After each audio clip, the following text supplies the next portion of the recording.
गढ़वाल की शान न्यूज़ से वरीश चंद्रा और मेरे साथ कैमरामैन है विनोद सिंह जी। और आज मेरी मुलाकात हो रही है उत्तराखंड लोक सेवा आयोग के पूर्व सदस्य और डीएवी कॉलेज के प्रोफेसर साहब सुमेर चंद रवि जी। रवि जी नमस्कार। नमस्कार। आपका गढ़वाल की शान न्यूज़ में हार्दिक स्वागत है। धन्यवाद। रवि जी,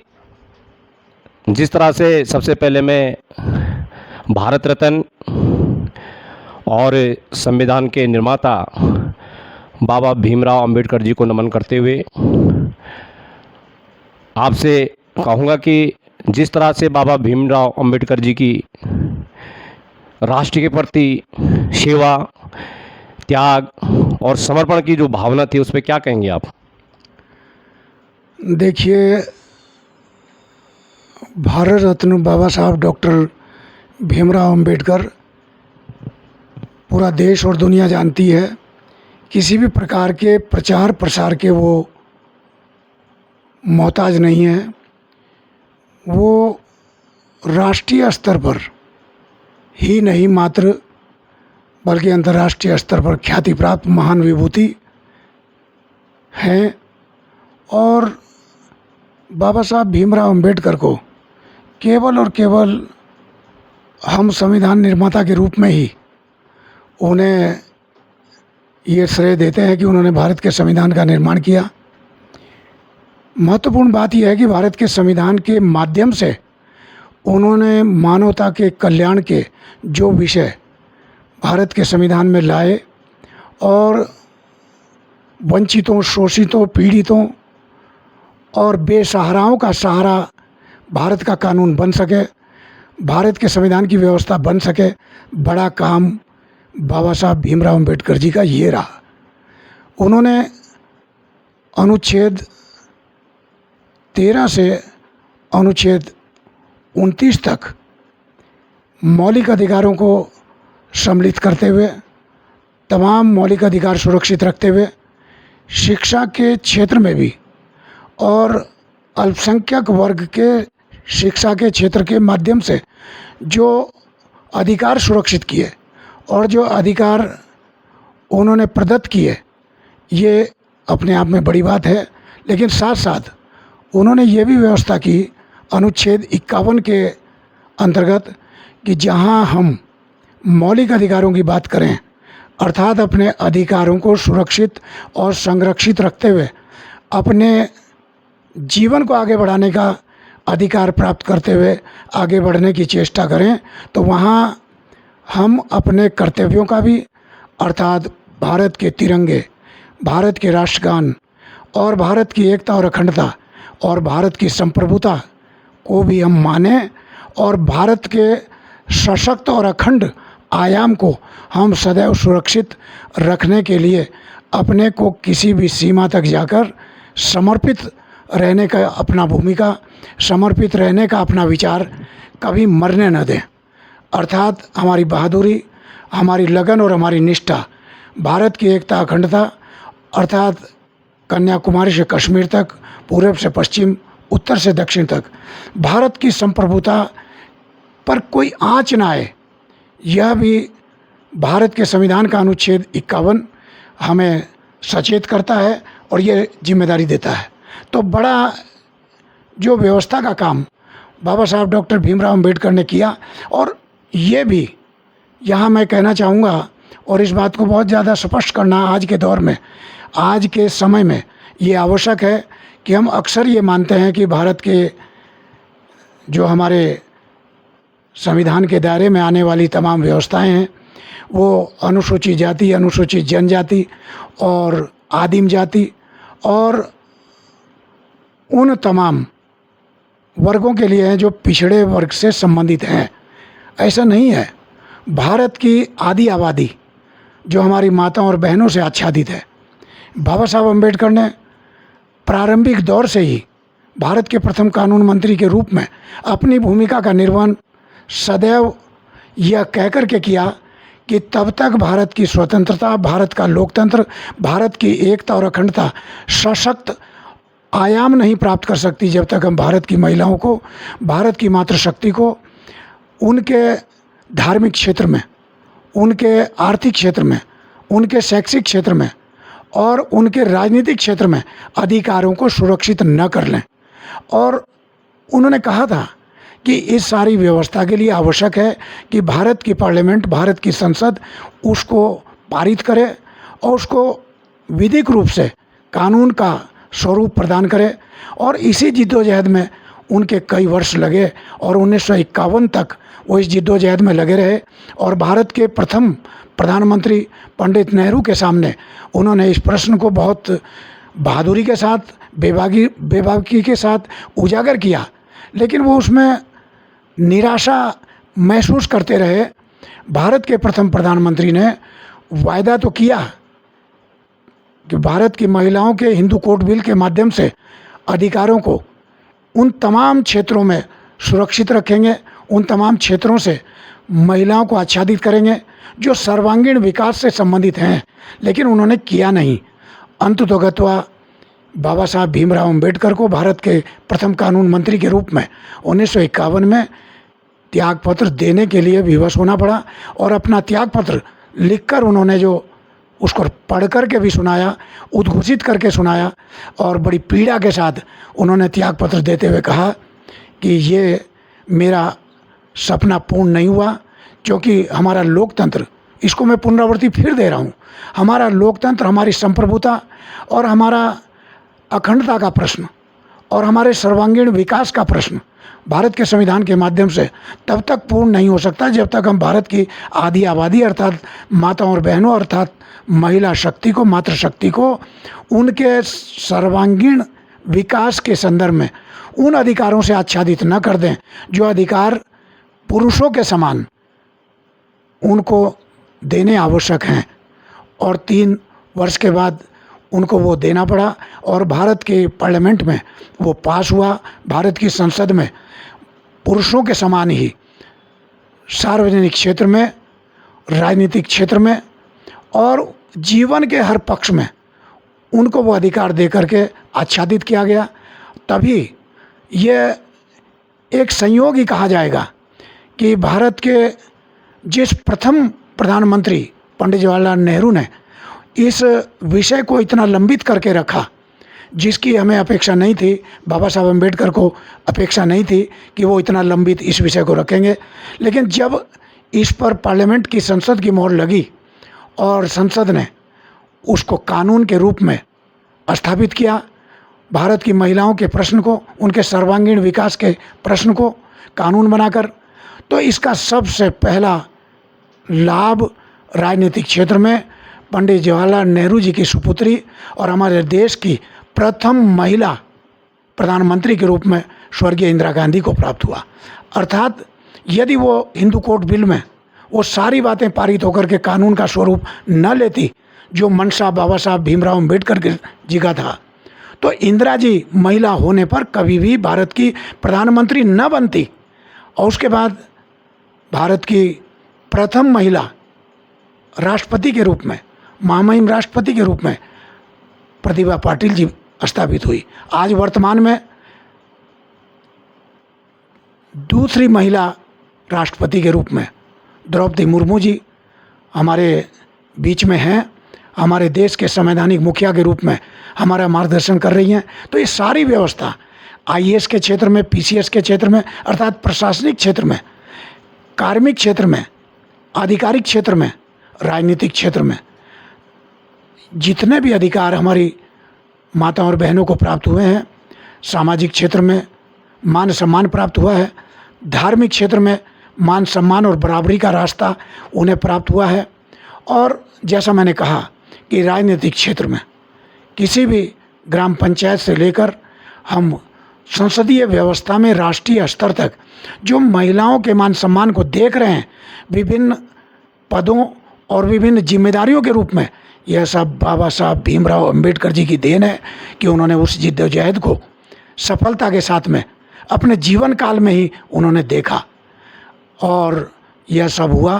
तो ये बड़ा काम उन्होंने ये किया। तो यहाँ ये बात निरस्त हो जाती है, यह विषय स्वतः निरस्त हो जाता है कि जब हम बाबा साहब को संकीर्ण दायरे में देखते हैं,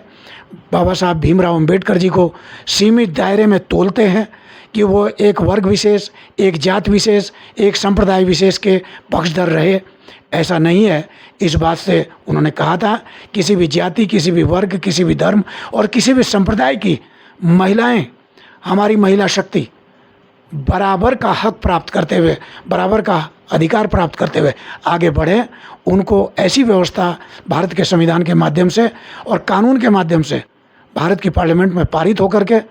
ये प्राप्त हुई। तो इसलिए यहाँ हमें अपने संकीर्णता के चिंतन को परित्यागना होगा और उसे छोड़ना होगा, बल्कि डॉक्टर भीमराव अंबेडकर जी के बड़े विराट व्यक्तित्व को स्वीकारना होगा। यही कारण है कि जिस कोलंबिया विश्वविद्यालय के वो छात्र जीवन में छात्र रहे, उन्होंने जब भारत के संविधान का निर्माण डॉक्टर BR अम्बेडकर के माध्यम से देखा, तो उन्होंने उस संविधान को पढ़ा, अर्थात भारतीय संविधान को पढ़ा, उसका अध्ययन किया और उन्होंने पाया कि दुनिया के तमाम बड़ी शक्तियों के जितने भी संविधान हैं, तुलनात्मक दृष्टिकोण से जब उन्होंने ये देखा कि भारत का संविधान सर्वश्रेष्ठ और उच्चतम संविधान है, तो उन्होंने बाबा साहब भीमराव अंबेडकर को कोलंबिया विश्वविद्यालय में आमंत्रित करके उन्हें पुरस्कार के रूप में सम्मानित करते हुए कानून की उच्चतम उपाधि LLD, डॉक्टर ऑफ लॉ की उपाधि से सम्मानित किया। और ये LLD की उपाधि उन्हें इसी वजह से दी कोलंबिया विश्वविद्यालय द्वारा कि उन्होंने भारत के उत्कृष्ट संविधान की रचना की। यद्यपि भारत में भी, और ये हमारे लिए बहुत ज़्यादा प्रसन्नता का विषय तो है, लेकिन उतनी प्रसन्नता हम महसूस नहीं करते ये कहते हुए कि जब भारत के तमाम विश्वविद्यालयों से उन्हें सम्मानित होने के स्थान पर केवल एक विश्वविद्यालय जो हैदराबाद में उस्मानिया विश्वविद्यालय है, आज भी है, केवल उस्मानिया विश्वविद्यालय के द्वारा बाबा साहब भीमराव अंबेडकर जी को भारत के उत्कृष्ट संविधान का निर्माण करने पर उन्हें D.Litt की उपाधि से, डॉक्टर ऑफ लिटरेचर की उपाधि से सम्मानित किया गया। अर्थात भारत में केवल और केवल एक विश्वविद्यालय के द्वारा ही उन्हें ये सम्मान प्राप्त हो सका, लेकिन यह बड़ा सम्मान था और यह भी भारत के संविधान का उत्कृष्ट निर्माण करने पर उन्हें प्राप्त हुआ। और कोलंबिया विश्वविद्यालय ने जब अपने ऐसे 100 छात्रों को चयनित करने का निर्णय लिया कि ऐसे कौन से 100 छात्र हैं जो कोलंबिया विश्वविद्यालय के छात्र रहे हैं, जिन्होंने विभिन्न क्षेत्रों में अपने अपने देश में, अपने अपने राष्ट्र में उच्चतम स्थान प्राप्त किया है, उच्चतम प्रसिद्धि प्राप्त की, तो उसमें बाबा साहब प्रथम स्थान प्राप्त करने वाले महानुभाव और विद्वान साबित हुए। यह एक रिकॉर्ड है, यह एक बहुत बड़ा प्रमाण है। और यही नहीं, कोलंबिया विश्वविद्यालय ने जो अर्थशास्त्र के क्षेत्र में तमाम विद्वान हैं विश्व स्तर पर, जब उनका चयन किया और 100 महानुभाव अर्थशास्त्र के विद्वान चयनित किए गए और 100 में से फिर 10 चयनित किए गए और 10 में से फिर प्रथम और द्वितीय और तृतीय चयनित किए, तो प्रथम स्थान बाबा साहब भीमराव अंबेडकर को यहाँ भी प्राप्त हुआ। ऑक्सफोर्ड विश्वविद्यालय ने जब पिछले 10,000 वर्षों के विश्व स्तर के विद्वानों का चयन करना चाहा, तो उसमें 10,000 वर्षों में 100 विद्वानों की सूची में प्रथम 10 की सूची में प्रथम स्थान गौतम बुद्ध ने प्राप्त किया, जो विश्व स्तर पर सर्वाधिक महत्वपूर्ण विभूति के रूप में स्थापित हुए। और उन 10 में चौथा स्थान डॉक्टर बाबा साहब भीमराव अंबेडकर को प्राप्त हुआ विगत 10 वर्षों की महान विभूतियों में। और यही नहीं, सन 2012 में जब हमारे राष्ट्रीय स्तर पर हमारे IBN न्यूज़ चैनल सहित 3 न्यूज़ चैनल्स ने जब द ग्रेटेस्ट इंडियन की खोज करनी चाहिए और उन्होंने अपने सर्वेक्षण में 100 ऐसे महान विभूतियों का चयन किया कि जिनमें प्रथम स्थान पर उन्होंने चयन करना था, तो उन 100 में भी प्रथम स्थान डॉक्टर बाबा साहब भीमराव अंबेडकर ने प्राप्त किया, जिसमें हमारे देश के बड़े से बड़ी विभूतियाँ थी। प्रधानमंत्री रह चुके हमारे महान विभूतियाँ थी, हमारे राष्ट्रपति रह चुके महान विभूतियाँ थी, लेकिन प्रथम स्थान यहाँ हमारे देश में भी द ग्रेटेस्ट इंडियन के खिताब पर बाबा साहब अम्बेडकर को प्राप्त हुआ, और दूसरा स्थान डॉक्टर APJ कलाम जो हमारे महामहिम राष्ट्रपति रहे हैं उनको प्राप्त हुआ। तो इतनी बड़ी शख्सियत और इतना बड़ा उनका व्यक्तित्व, तो उसे कहाँ तक हम नकार सकते हैं। तो आज पूरी दुनिया में 60 देशों में सर्वेक्षण हो रहा है और शोध चल रहे हैं बाबा साहब डॉक्टर अम्बेडकर के व्यक्तित्व पर, उनकी विद्वता पर। 60 देशों में शोध चल रहा है और बड़े विद्वान उनके व्यक्तित्व पर, उनके अर्थशास्त्र के ज्ञान पर, उनके राजनीतिक चिंतन पर, उनके सामाजिक चिंतन पर और उनके संवैधानिक ज्ञान पर शोध कार्य चल रहे हैं।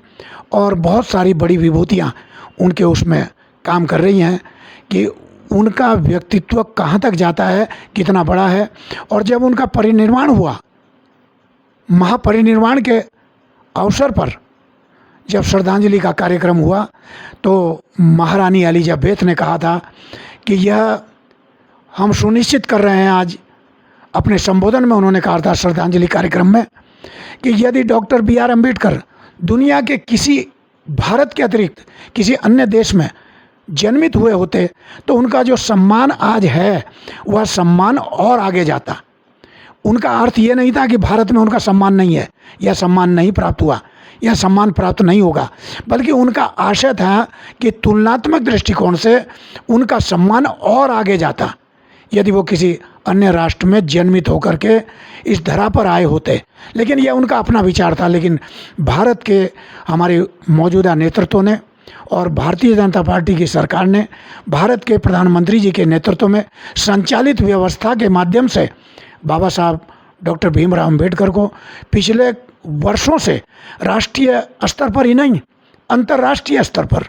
जो अध्ययन लंदन में उन्होंने किया था, ब्रिटेन में किया था, जहाँ रह करके उस स्थान को स्वयं अर्जित करके हमारी भारत की सरकार ने माननीय प्रधानमंत्री जी के नेतृत्व में निर्णय लेकर के, बड़ा निर्णय लेकर के डॉक्टर बाबा साहब भीमराव अम्बेडकर के अंतर्राष्ट्रीय ख्याति प्राप्त